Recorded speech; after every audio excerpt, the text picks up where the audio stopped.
Goeiedag aan julle almal. Dit is vandag donderdag, dis die 10de April en ek praat met jou vandag uit Genesis 6 uit, die tyd van Noag. Baie interessante tyd van Noag. Noag, wie was hy nou eintlik? As ons dink aan Noag, dink ons aan 'n ark. Dan dink ons hoe die Here hierdie doodnormale mens gebruik het om die opdrag uit te voer wat hy vir hom beplan het. Nou kom ons lees bietjie wat sê hy. En die mense van die aarde het vermeerder en daar was baie dogters vir hulle gebore. En toe sien die seuns van God dat die dogters van die mense mooi was. Wie was die seuns van God? Dit was die reuse. Want die reuse het van die hemel af uit die aarde op die aarde geval en hulle is daar geplaas. En hierdie reuse het gesien dat die meisies was mooi en hulle het vir hulle vroue geneem en hulle het toe sê die Here, my gees sal nie vir ewig op die mens in die mens heers nie, omdat hy ook vlees is, maar sy dae sal wees 120 jaar. Baie interessant. In die dae was daar reuse op die aarde. Het jy geweet, reuse? Ja, hulle was Nephilims. Hulle het 6 vingers en 6 tone gehad. Net baie interessant. Goed, in die dae was 'n reuse op die aarde, toe die seuns van God by die dogters van die mense ingegaan het en vir hulle kinders gebaar het. Dit was die geweldigdes uit die ou tyd, die manne van naam. Nou praat ons van die reuse, né? En toe die Here gesien het die boosheid van die mense op die aarde was, en alles wat hy gedoen het, en hy het sleg was, het die Here berou gehad dat die mens op aarde gemaak het, en daar was smart in sy hart. En die Here het gesê, ek sal vir die mens wat ek op die aarde gemaak het, sal ek verdelg. Maar Noag, vers 8, het genade gevind in die oë van die Here.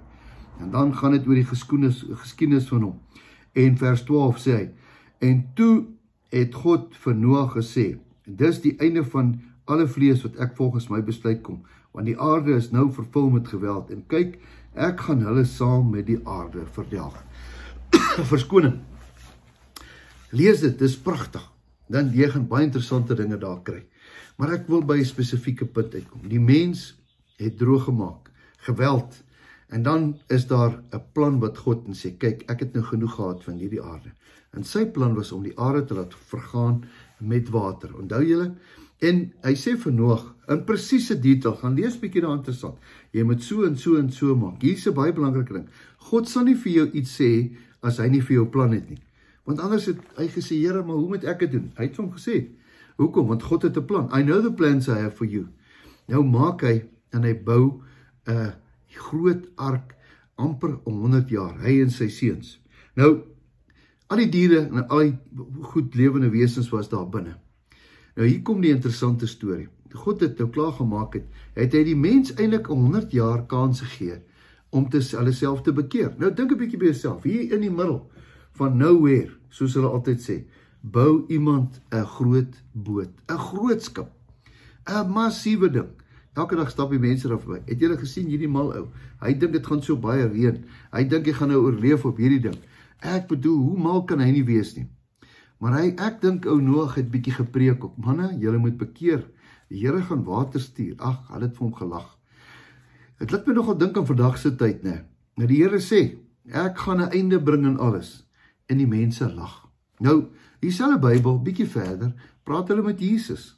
Onthou julle, wanneer gaan hierdie einde kom? Ja, oorloë, nasie teen nasie, peste, siektes, al sulke tipe van dinge gaan kom, maar dan sê hy, dit gaan nog nie die einde wees nie. Die einde gaan kom, wanneer hierdie woord sê, dit sal wees soos in die tyd van Noag. Nou vriende, in die tyd van Noag was dit baie sleg. En ek dink, ek en jy hier binne kan weet, dinge is nie goed op aarde nie. Dinge is baie sleg. Enige dag, enige oomblik, kan enigiets gebeur. Stem jy saam met my?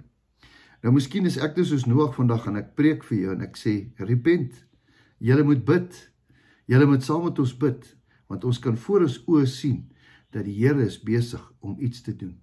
Ek dink dis amper die tyd van Noag. Ek wil nie vandag 'n profeet wees nie, maar ek wil net sê, ek hoor die Here sê, maak reg, kry julle lewe reg, wees gefokus. Dit gaan nie weer met reën kom nie, maar hierdie keer gaan dit 'n ander manier wees. Wat hoor ek vandag? Ek dink in die tyd van Noag het hulle vir hom gelag. Ek en jy lag nie, want ons weet, die Here is ernstig oor ons. Hierdie aarde is nie ons tuiste nie. Hierdie aarde is nie ons blyplek nie. Ek wil vir jou sê, daar is 'n ander plek wat vir ons wag.